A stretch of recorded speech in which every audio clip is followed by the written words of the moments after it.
Good morning. I know some of our ladies have to leave, so let's share this before they have to go. I was hoping to catch Teresa before she had to go. As she entered the room, all eyes were on her. She carried both grace and dignity as she walked to the front and sat down. Quietly, we waited for her to begin. She looked at each of us with a silent smile, one at a time. Minutes passed, but not a word was spoken. The room was filled with 40 teenagers ranging from the ages of 12 to 18. We all lived on a college campus together with our families, so our bond was a little bit rambunctious, as you can imagine. After time passed, I could hear some awkwardly shuffling their feet, uncomfortably coughing, shifting side to side in their chairs, each growing more and more uncomfortable with the silence. Was she going to speak? This is awkward. What is she doing? I could feel the mumbles internally and externally. Finally, after close to 5 minutes, she rose from her chair and spoke these words. You have to become comfortable with peace. Now, I was only 12 years old at the time that Mrs. Owens spoke these words to me, but many, many times in my life, they have reverberated back. Become comfortable with peace. Peace isn't just silence. Peace is an acceptance. It's an acceptance of the lack of drama, the acceptance of the lack of fear, the acceptance of the lack of chaos. On more than one occasion, I have literally had to tell myself out loud, it is okay to not have chaos. It is okay to not have fear. Society pushes us to a belief system that we are only really living if we're living in chaos or drama or fear. But this belief system is a program that we have to deprogram from. Philippians 4:7 says, and the peace of God, which passes all understanding, shall keep your heart and mind through Christ Jesus. In John 14:27, the Amplified Version, Jesus says, peace I leave with you. My own peace I now give to you. Not as the world gives, do I give to you. Do not let your hearts be troubled. Neither let them be afraid. Stop allowing yourself to be agitated and disturbed, and do not permit yourself to be fearful and intimidated or unsettled.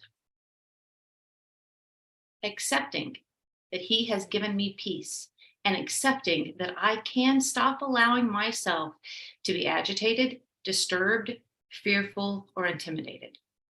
Instead of society's program, here's the belief program that we can subscribe to.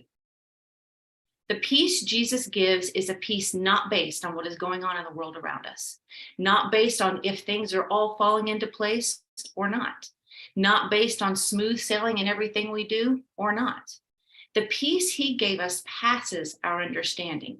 It's a calm even in or out of the storm. It is a confidence. It is an assured knowing that all things do work together for good. An assured knowing that it will turn out better than I can imagine. A confident proclamation, my family is protected, my family is provided for, my family is guided, and so am I. It's a fearless mindset that when it's all said and done, no matter what, I will see Him face to face and I will know Him as He is. It is a belief that He knows the numbers of hairs upon my head at any time, that I am His and He is mine. This is true peace. It's a confidence in His word being unshakable, unmovable. Therefore, I have nothing to fear, nothing to be intimidated by, nothing to get agitated from, and nothing to be offended of. Jesus displayed this peace that He gave us time and time and time again in His walk on this earth. And I want to look at one example. I'm going to be in John chapter 8. And in verse 1 of John 8, Jesus went unto the Mount of Olives, and early in the morning He came again into the temple, and all the people came unto Him, and He sat down and He taught them. And the scribes and Pharisees, now hang on, all the people. So there's a lot of people hanging out with Him, right? And then the scribes and then the Pharisees. This isn't just one guy, this is a group. Now remember, scribes were experts in the Mosaic law. Pharisees were the leaders and they came in groups. So these guys come before Him while He's talking with all the people. And they brought unto him a woman taken in adultery. And when they had sat her in the midst, now this word sat isn't just gently sitting down like you would place a baby. Now this is to take it by force. So they had taken her by force and forced her down. See the energy that's behind what's happening? That's the intensity of what they did. And they sat her down and they said unto him, Master, this woman was taken in adultery in the very act. This literally means to be caught, which means someone had to be looking to catch her, because adultery doesn't just happen out in the open, it's behind the scenes. So someone was looking to catch her in a snare to set her before him. See the energy behind it? Sounds like a setup. Now, Moses in the law commanded us that we should stone, but what do you say? This they said, testing him, that they might have cause to accuse him. Now, let's recap. He's surrounded by all the people that he's teaching. Scribes and the Pharisees, and of course this woman, are in front of him. It's not silent. It's not free of pressure. It's not a lighthearted moment. Nor is it anything he asked for. Nor is it anything he said, hey, I want this chaos in my life today. But Jesus stooped down and with his finger wrote on the ground as though he had heard them not. I'm a huge baseball fan. And there's a movie called For Love of the Game. And the main character in the movie is a pitcher. And each time he goes onto the mound to pitch, he has a routine. He looks around, he hears the roar of the crowd, he sees the fans, then he focuses. Heidi has a clip from this movie of this part. What he says to himself is, clear the mechanism. And I want to show this little 20-second clip real quick so you can see it instead of just me describing it. Can you play that, Heidi?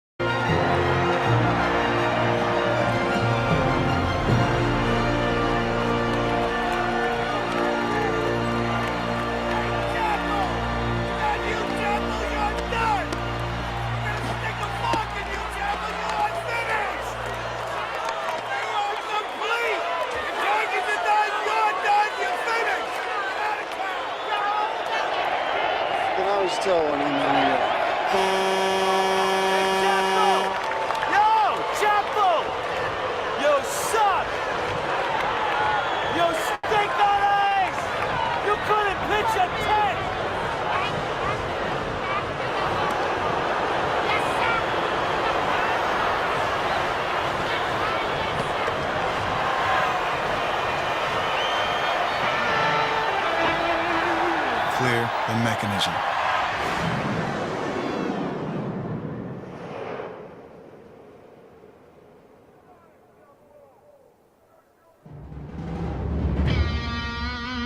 Hello, Mike.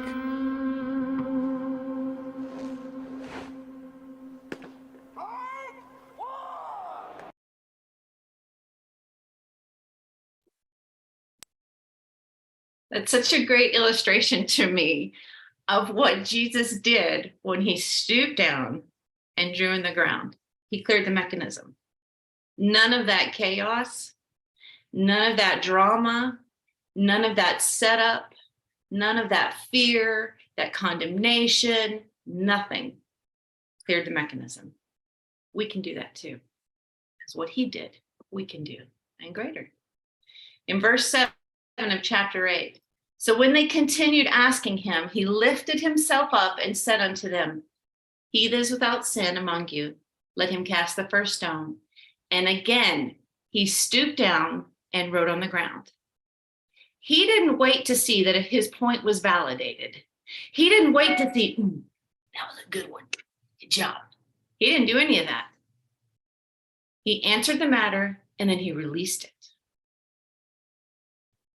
And they who heard it, being convinced by their own conscience, went out one by one, beginning with the eldest even unto the last. And Jesus was left alone with the woman standing in the midst. When Jesus had lifted himself up and saw none but the woman, I find this very interesting. It was when he stood up that he saw none but her. Didn't he hear him leaving? Didn't he see him leaving? He was focused on his peace. Sometimes you have to fight for your peace. The world around you does not have the right or the ability to steal your peace. You're the one that gives it away. Jesus had every reason to be intimidated, doubtful, agitated, irritated, offended. But but instead, he put boundaries around his heart and peace in his mind, and he did not give it away. He maintained his power, he maintained his peace, and he gave an answer of peace. He said unto her, Woman, where are those that accused you? Hath no man condemned thee? She said, No man, Lord. And he said unto her, Neither do I condemn thee. Go and sin no more. In her article, God is peace for you. God's peace is for you. The teacher Joyce Myers writes this. It's important for us to realize that we have a responsibility to not let our hearts be troubled or afraid. We'll never break loose from anything we're struggling with until we take personal responsibility for where we are now. Most people just want to blame someone or something else for their problems, a bad childhood, their lack of education, their nationality, their personality, and make excuses for the way they are. But we can't let things from our past or present become an excuse to stay here. Believe me, I know. I remember when I realized that living with frustration, agitation, and worry really just did no good for me at all. All I ever got from being this way was a headache, a backache, a grouchy attitude, and a regret for saying things that I probably should never have said. As I began to take responsibility and say, God will help me to do something about this if I really want him to, things began to change. It wasn't easy and it didn't happen overnight, but as I trusted God more to help me and then made right choices to act like Christ instead of the way I felt like acting when I was upset or didn't get my way, I changed. I learned to live with peace, the peace Jesus gives. The peace that Philippians 4:7 speaks of is a peace that comes from our decision to believe that he does supply mental, physical, spiritual, emotional, relationshipal. That's not a word, but I'm going to roll with the O's. He supplies in all these categories. Jesus had no doubt that the answer was on the inside. That's why he knelt down. That's why he got quiet. That's why he cleared the mechanism. He went straight to the source. The source is not outside of you. It's God in Christ inside of you, and his word makes it clear for you.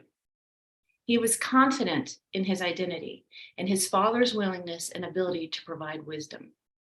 In the intense situation, he cleared the mechanism and focused on the Father and got the answer. Proverbs 15:1 says that a soft answer turneth away wrath, and a soft answer turneth away wrath. And this was a great illustration to me of a soft answer turning away wrath. Last week, I had the joy of going to the beach. While there, my daughter and I participated in a yoga class. Now, to say the ambiance was amazing is an understatement because we got the ocean, we got this instructor, she's playing these yoga bowls. It was pretty awesome ambiance, I'm not going to lie. But something I gained from this excursion was at the end. We were laying on the mats. We were done with our yoga. She's talking to us. She's telling us to relax. She's telling us how to breathe. And then she says, now release everything that does not serve you. I had to think about this for a minute because those aren't words that I usually use. So I had to go through my discernment filter pretty quickly. As I thought on it, though, I realized she's right.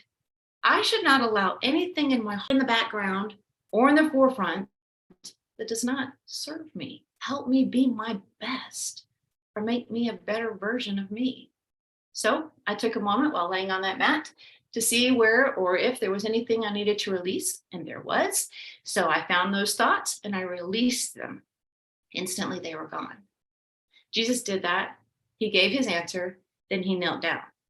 He had released all of that. He didn't carry any of that. Not the guilt, not the shame, not the condemnation, not the pressure, none of that. He didn't carry any of that. He released it and knelt back down. Why can't I? I want to close with an article that I have read in the past, but I'm going to have Heidi read this article to you guys. I think it's a great illustration of peace because it's our choice. We're going to have boiling water in life. That's just part of life. But peace is a choice. It's a confidence. It's an assurance. I am who he says I am. I have what he says I have.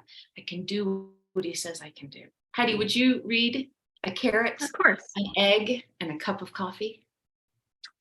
So a young woman went to her mother and told her about her life and how things were so hard for her. She did not know how she was going to make it and wanted to give up.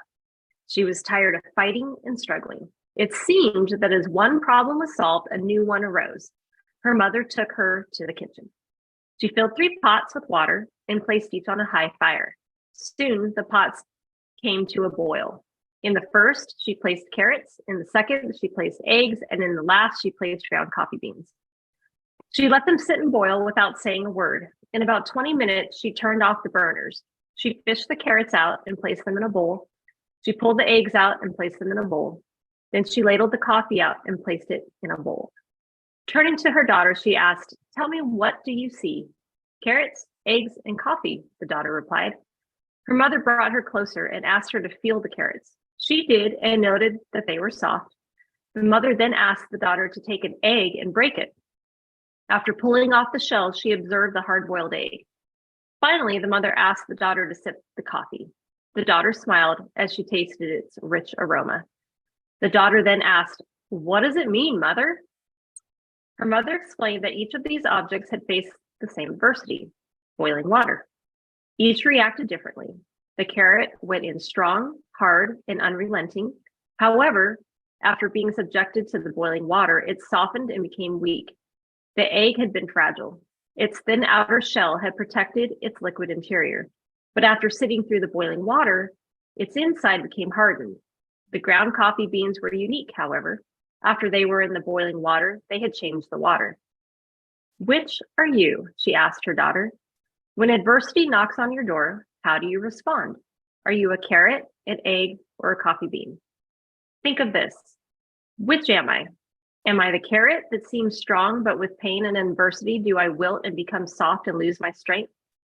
Am I the egg that starts with a malleable heart, but changes with the heat?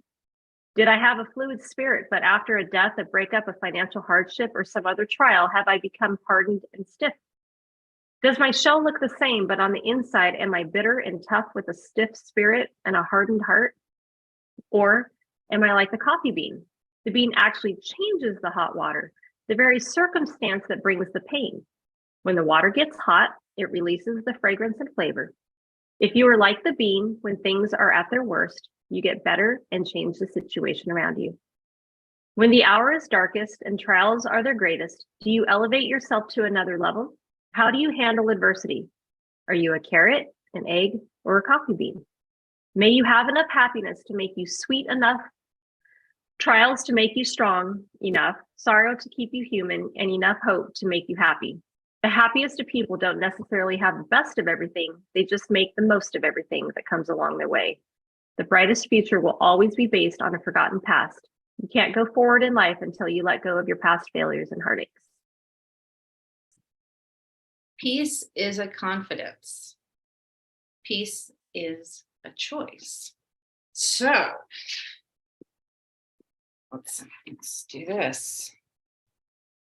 Be the coffee. That's peace. Love you.